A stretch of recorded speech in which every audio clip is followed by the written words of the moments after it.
Hello students, hope you all are fine. Um, we have started our chapter of theory of production, and in the last lecture I have discussed so many things about that. So today I will summarize the previous lecture also for your comfort. So here when I have started the production function and I have defined the concepts of production function, that is actually a relationship between inputs and outputs. First of all, you must know the functional form of the production function, that how it can be written. So we have explained in the previous lecture that the functional form of production function can be written as quantity is the function of labor, capital, and land. Okay, most specifically. We are concerned with labor and capital, that capital can be written as K also in so many books, and C also. So it will not create any difference. So here this production is function of inputs. These are inputs, okay, and it can be written as quantity. So we have discussed the production. This is this diagram is showing the production function, that is upward sloping, and here you are using input and output. We have discussed these things, fixed factors of production and variable factors of production, as whenever you talk about your economy, that labor is abundant. So in shorter period of time you cannot increase your production by increasing the capital, as the capital is fixed. So the fixed factor of production that cannot change within a shorter period of time, which is capital. And variable factors of production means capital and labor both are variables, and manager can adjust it. So here we have discussed the features of production function in the last lecture, that were substitutes, complements, and they have the feature of specificity. Okay, they can be substitutes, they can be complements, and we can also specify the factors of production also. This I have explained earlier, short run and long run. The main specific thing in short run is the K is fixed, so you can put K steric for only showing the fixed factor of production.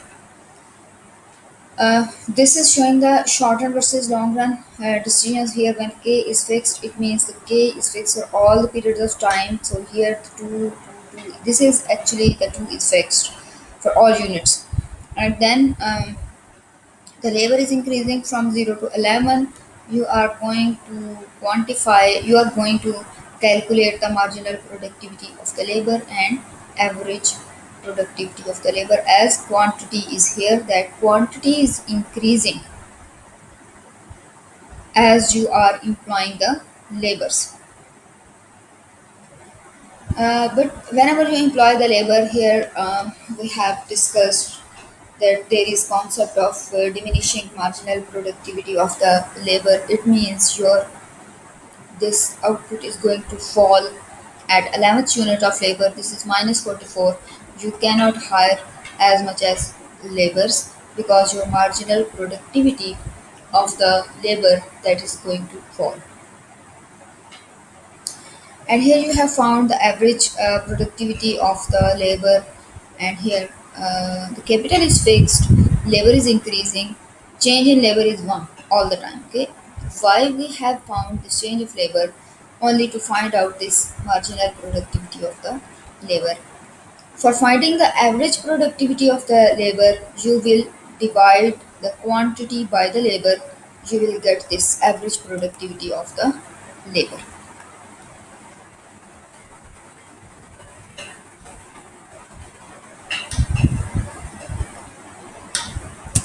So here you can see the production function in short run and long run.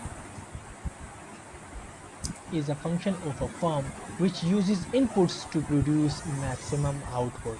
Production function کسی بھی فرم کا ایک ایسا function ہوتا ہے جس کے ذریعے ایک فرم ان پٹس کو یوز کر کے میکسیمم آؤٹ پٹ پروڈیوس کرتا ہے. ان پٹس میں لیبر اور مشینری شامل ہوتی ہے جس کو یوز کر کے میکسیمم آؤٹ پٹ پروڈیوس کیا جاتا ہے. For example we have two labours, labour 1 and labour 2, and also have two capitals, capital 1 and capital 2. جب لیبر 1 کیپٹل 1 پر کام کرتا ہے اور لیبر 2 کیپٹل 2 پر کام کرتا ہے تو 20 یونٹس کی پروڈکشن کرتا ہے. بٹ اگر لیبر 1 کیپٹل 2 پر کام کرے اور لیبر 2 کیپٹل 1 پر کام کرے تو اس فارم کو 16 یونٹس آف پروڈکشن حاصل ہوتی ہے. تو 16 یونٹس آف پروڈکشن کو ہم ان ایفیشینٹ پروڈکشن کہیں گے, یعنی میکسیمم آؤٹ پٹ نہیں کہیں گے, اور 20 یونٹس آف پروڈکشن کو ہم میکسیمم آؤٹ پٹ یا ایفیشینٹ پروڈکشن کہیں گے. تو پروڈکشن فنکشن مینز دیٹ کہ کوئی فارم ان پٹس یعنی لیبر اینڈ کیپٹل کو یوز کر کے میکسیمم آؤٹ پٹ پروڈیوس کرتا ہے. یعنی جو اگزامپل میں نے دی کہ وہ 20 units of out put produce کرتا ہے. دس از کالڈ پروڈکشن فنکشن, جس کو ایک ایکویشن کے ذریعے ہم سمجھتے ہیں. y is a function of labour and capital. y out put کو ریپرزینٹ کرتا ہے, l لیبر کو اور k کیپٹل کو ظاہر کرتا ہے. جب ہم لیبر اور کیپٹل کو انکریز کرتے ہیں تو ہمارے پاس آؤٹ پٹ بھی انکریز ہوتی ہے. And this equation is also known as the relationship between output and input. Output depends on input, یا ہم یہ بھی کہہ سکتے ہیں کہ آؤٹ پٹ ڈپینڈ کرتا ہے ان پٹس پر. جب ان پٹس انکریز یا ڈیکریز ہوتی ہیں تو آؤٹ پٹ بھی انکریز یا ڈیکریز ہوتا ہے. Now let's move towards the short run production. In the short run, a firm cannot change all the inputs. کوئی بھی فرم شارٹ رن میں اپنی تمام ان پٹس یعنی فیکٹرز آف پروڈکشن کو چینج نہیں کر سکتا. ان پٹس میں two kinds of factors of production ہوتے ہیں. ایک قسم کو فکسڈ فیکٹرز آف پروڈکشن کہتے ہیں اور دوسری قسم کو ویریبل فیکٹرز آف پروڈکشن کہتے ہیں. یعنی ایک قسم کے فیکٹر آف پروڈکشن فکس ہوتے ہیں اور دوسری قسم فیکٹرز آف پروڈکشن ویری کرتے ہیں. فکسڈ فیکٹرز آف پروڈکشن میں وہ تمام کیپٹل شامل ہوتا ہے جو کسی بھی فارم کو چلانے کے لیے استعمال ہوتا ہے. یعنی ہم کسی فارم میں نیو مشینری انسٹال نہیں کر سکتے, یا مور کیپٹل کو انسٹالڈ نہیں کر سکتے, یا ہم کسی فارم کو ایکسپینڈ نہیں کر سکتے, کیونکہ اس کے لیے کافی مقدار میں انویسٹمنٹ کی ضرورت ہوتی ہے جو کہ کوئی بھی فارم ان شارٹ رن مینیج نہیں کر سکتی. اور شارٹ ٹرم کا جو پیریڈ ہوتا ہے وہ بھی بہت کم ہوتا ہے, جو 3 months, 6 months اور in some cases it may be 1 year or 2 year. تو اتنے کم عرصے میں پروڈکشن کو انکریز کرنے کے لیے ہم فکسڈ فیکٹرز آف پروڈکشن میں انکریز نہیں کر سکتے. جو دوسری قسم کی ہمارے پاس ویریبل فیکٹرز آف پروڈکشن ہوتے ہیں جن میں لیبلز شامل ہوتا ہے تو اس میں ہم انکریز یا ڈیکریز کر سکتے ہیں. So this is called production in short run. The next one we have is long run production. In the long run, all factors of production can be changed. For example, labor and capital etc. Long run میں کوئی بھی فرم تمام factors of production کو change کر سکتے ہیں جس میں لیبر اور کیپٹل دونوں شامل ہیں. یعنی جب کسی بھی فرم نے اپنی پروڈکشن کو انکریز کرنی ہے تو ان دا لانگ رن وہ تمام فیکٹرز آف پروڈکشن کو انکریز کر سکتے ہیں. یہ فرم نئی مشینری بھی انسٹال کر سکتی ہے اور نمبر آف لیبرز کو بھی انکریز کر سکتے ہیں. یعنی فکسڈ فیکٹرز آف پروڈکشن کو بھی انکریز کر سکتے ہیں جس میں کیپٹل لینڈ شامل ہوتا ہے, یا اپنی فرم کو ایکسپینڈ کر سکتے ہیں, کسی دوسری سٹی میں بھی اس کی پروڈکشن سٹارٹ کر سکتے ہیں, and of course numbers of labours کو بھی وہ انکریز کر سکتے ہیں, جو ویریبل فیکٹرز آف پروڈکشن کہلاتا ہے. اور لانگ رن میں جو ٹائم آف پیریڈ ہوتا ہے وہ مور دین 2 years ہوتا ہے. You can say 3 years, 5 years, 10 years اور 20 years. تو لانگ رن میں پروڈکشن کے لیے کسی بھی فرم کے ساتھ کافی ٹائم ہوتا ہے اور وہ نیو مشینری انسٹال کر کے, نیو مشینری ایڈ کر کے اپنی پروڈکشن کو انکریز کر سکتے ہیں.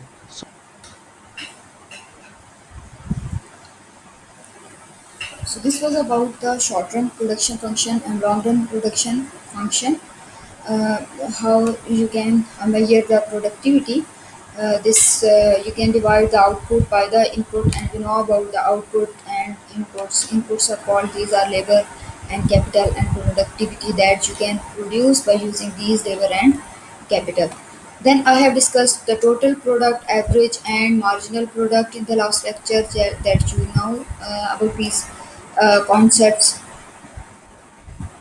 I have told you that there is a concept of law of variable proportions, okay, and law of variable proportions. You are saying about the labor is variable factor and capital is fixed, and by employing more and more labors, you are getting these three types of returns: increasing return, decreasing return, and negative marginal return.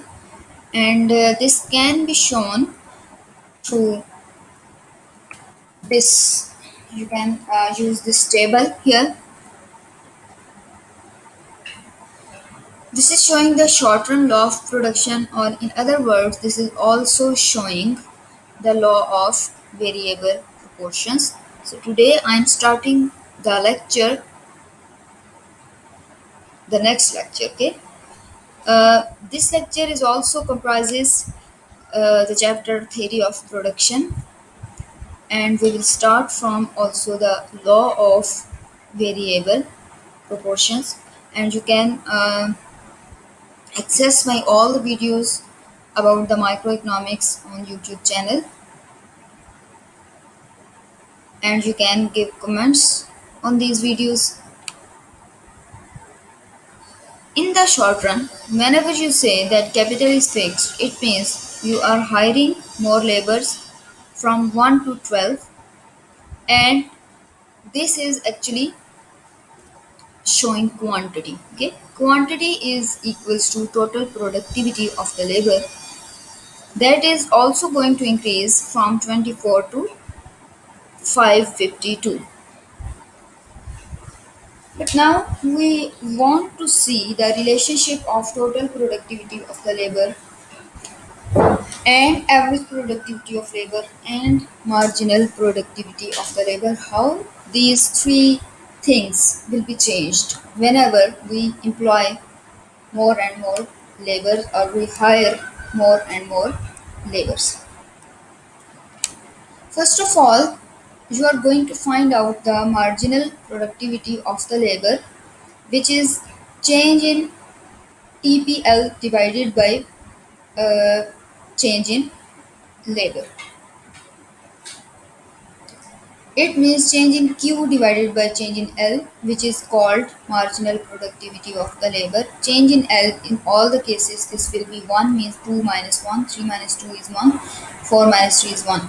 And here, first of all, you will write down the same amount, because 24 minus 0 is 24 and 1 minus 0 is 1. 24 over 1 is 1, 24. So first value is 24. Then you will subtract 72 from 24. You will get 48 divided by 2 minus 1, which is 1. So from this way you will find out this marginal productivity of the labor, and you can see here these values become negative. And then you can find out the average productivity of the labor.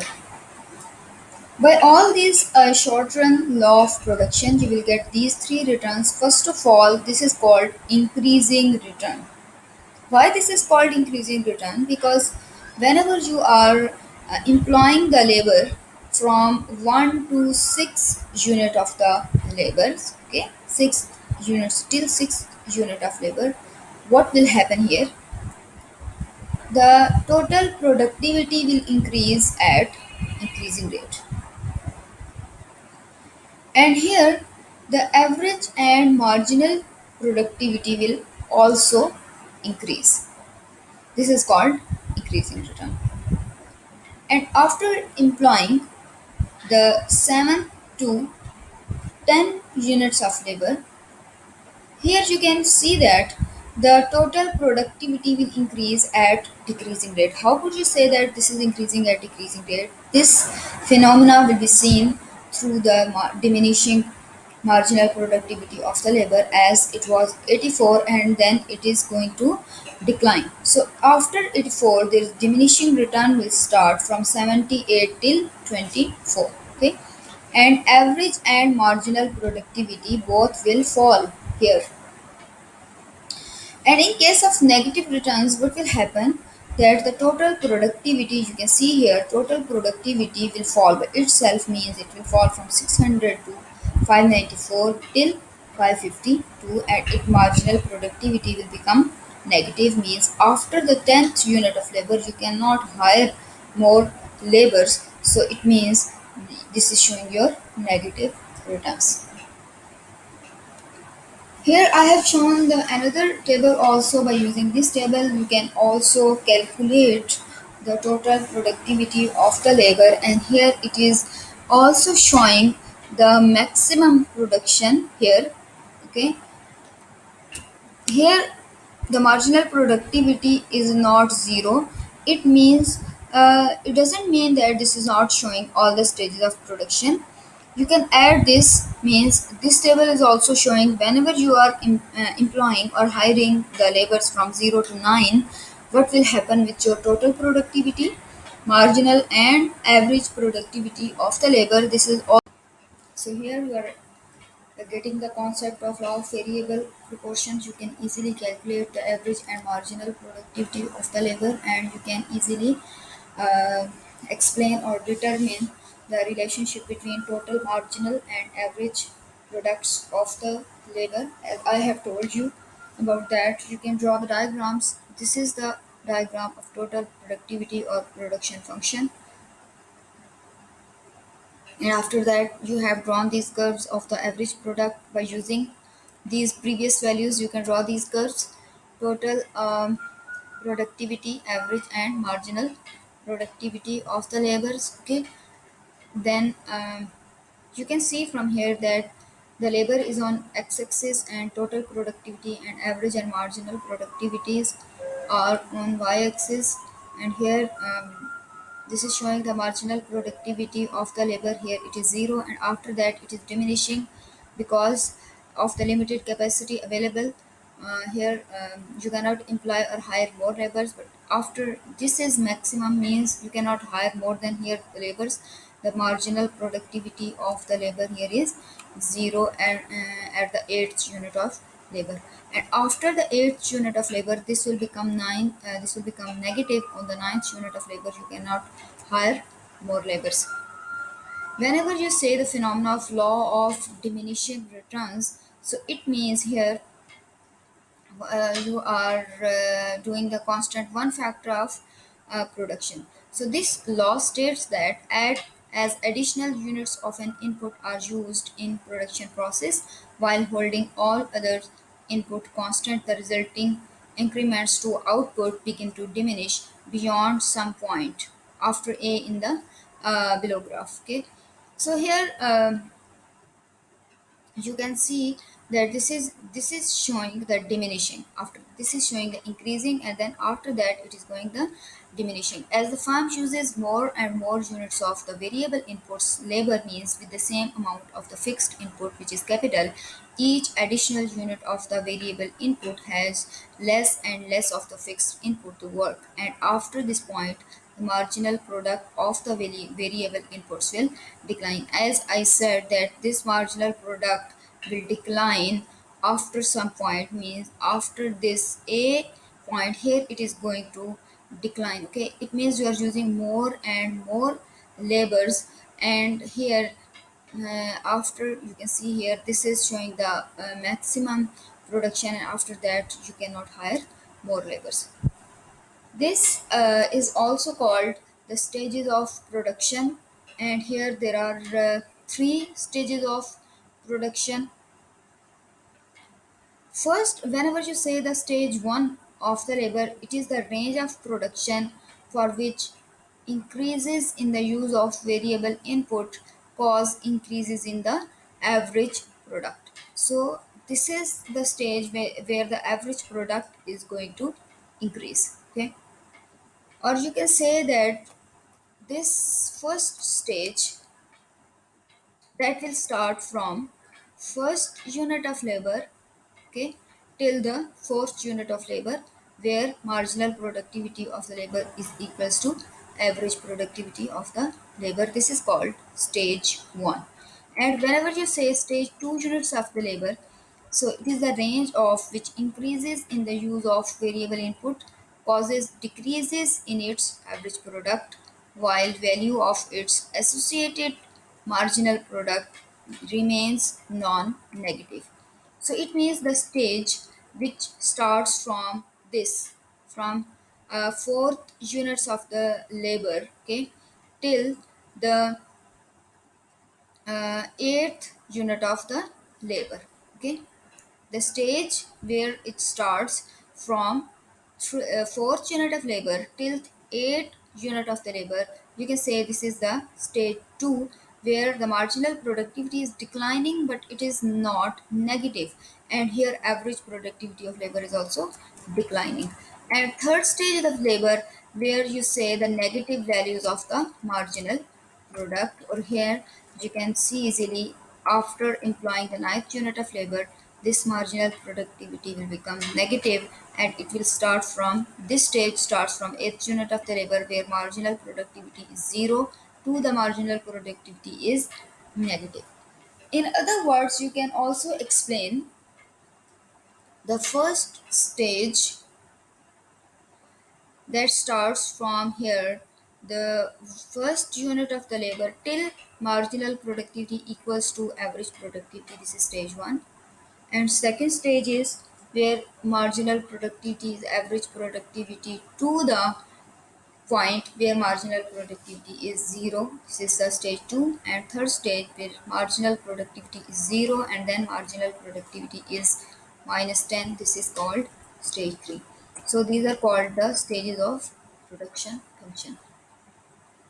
This was the theory about the short run production. Now we are going to explain the production theory, where I will tell you about the production function in the long run.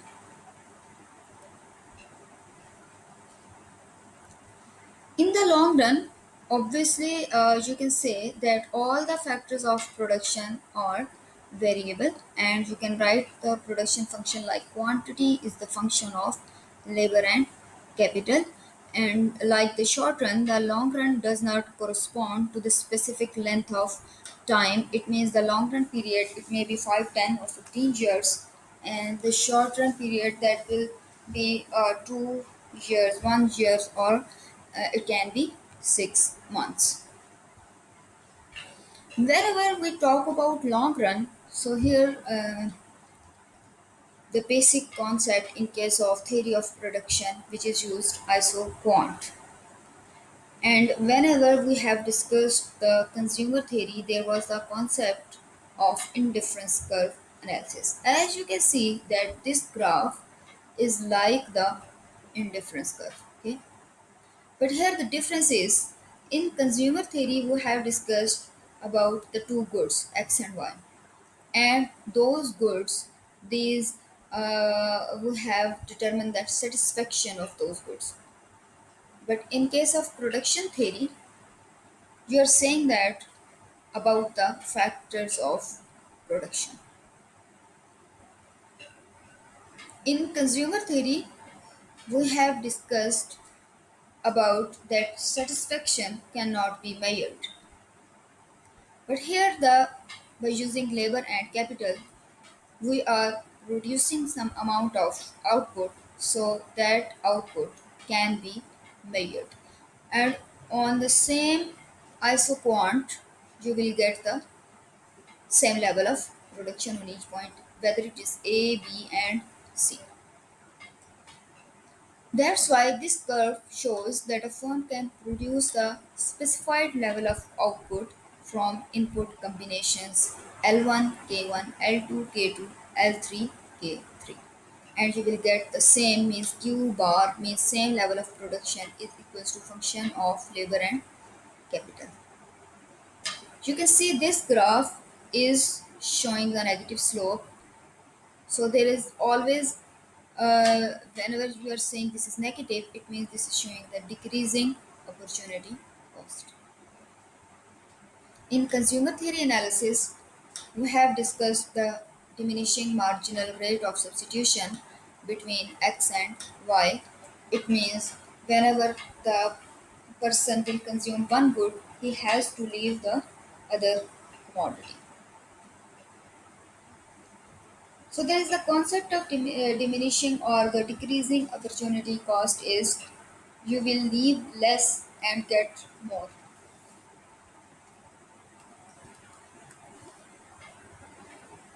The marginal rate of technical substitution concept is related with isoquant analysis. You can see here on the y-axis this is capital and x-axis this is showing units per time period labors. Whenever you are using K1 here at point A, this is L1. Okay.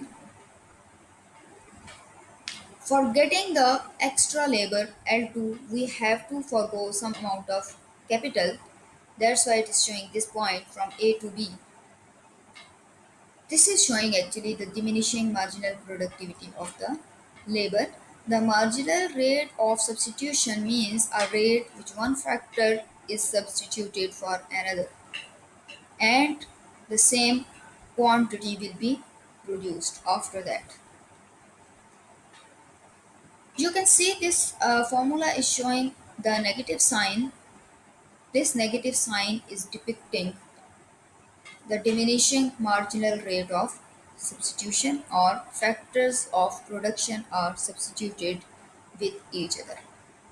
So here since we measure K on the vertical axis, the marginal rate of technical substitution shows the amount of capital that must be sacrificed in order to use more labor in the production process while producing the same level of output, and the slope of the isoquant which is negative.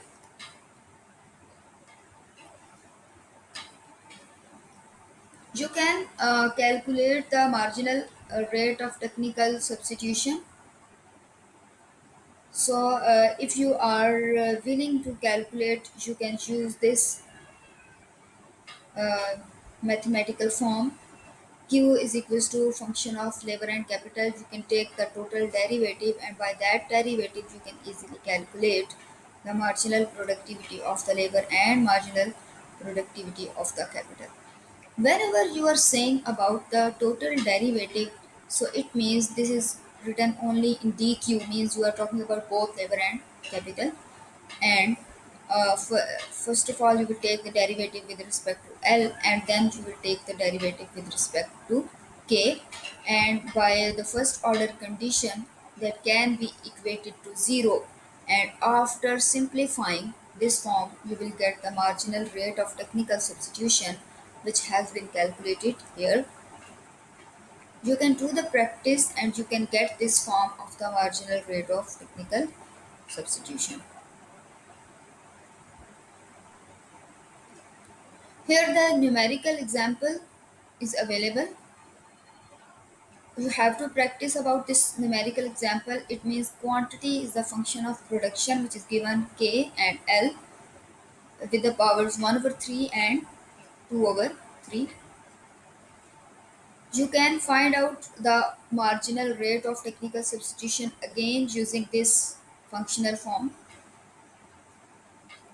And here the marginal productivity of the labor, which is obviously change in Q divided by change in L, you have to take the derivative.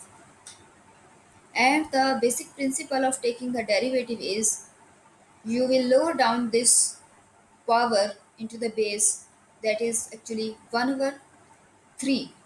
That will be whenever you are talking about marginal productivity of the labor, it means you are not concerned with the 3k 1 over 3. This will remain same. It means you are concerning with labor only, and here 2 over 3L, and you will subtract 1 from this power, which is 2 over 3 minus 1, which will come minus 1 over 3, and same will be happened with the marginal productivity of the labor. After dividing this, you will get some value which is 2k over L.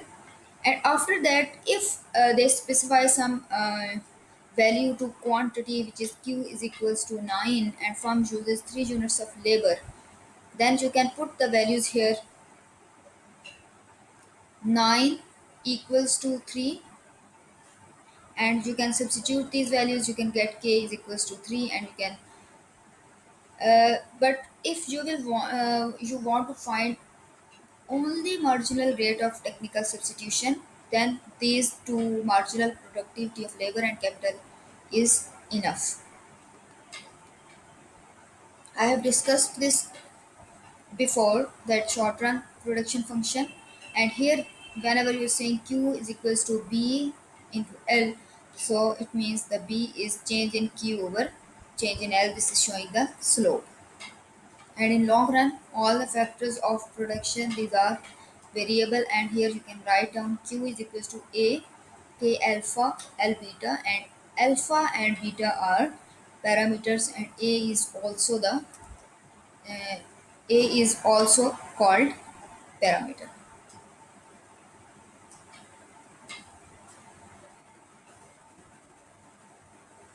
So we are ending our lecture here,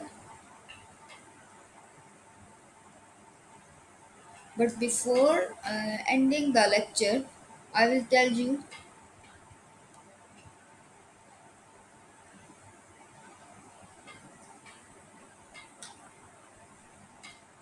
that it is not a difficult chapter. You have to do the practice. Practice is needed. Okay, uh, all the points, all the things are given in your book, and you can uh, take the help from these slides. These numericals you can do, and in the next lecture I will explain the concept, that how the capital and labor are showing the diminishing returns. This can be shown through the numerical graphs and through the theoretical perspective.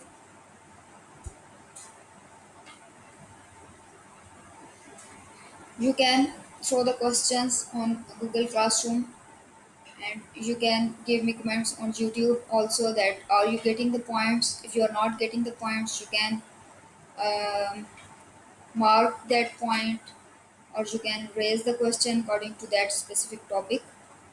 I will tell you how could you solve that question, or what are the problems you are facing about that. Please do comment, okay? And